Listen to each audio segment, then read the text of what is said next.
Ingat kayo, no? Gising ba si Kaloy? Gising na. Tinawagan mo na.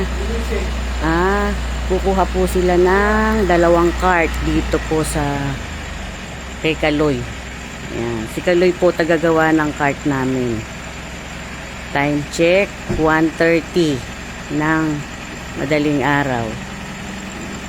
1:30. Ayan. Yung ibang pizza po andun. Sinalin na dun sa kotse ko. Ayan. Dadaling ko bukas sa Pure Gold at saka sa RCS. Ay, isasara ko pa pala yung gate. Ayan. Wait lang guys. Ito po yung mga dala nila. Ayan, yung mga supplies ko. May sapatos ko. Ayan. Okay, ingat. Yung mga supplies ko. At saka po, ayan, yung mga pizza ko.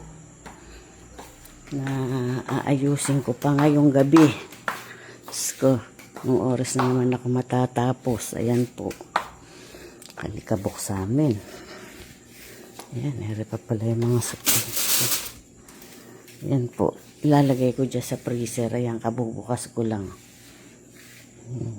Ayan pa. Sasarado ko muna po yung gate. 1:30.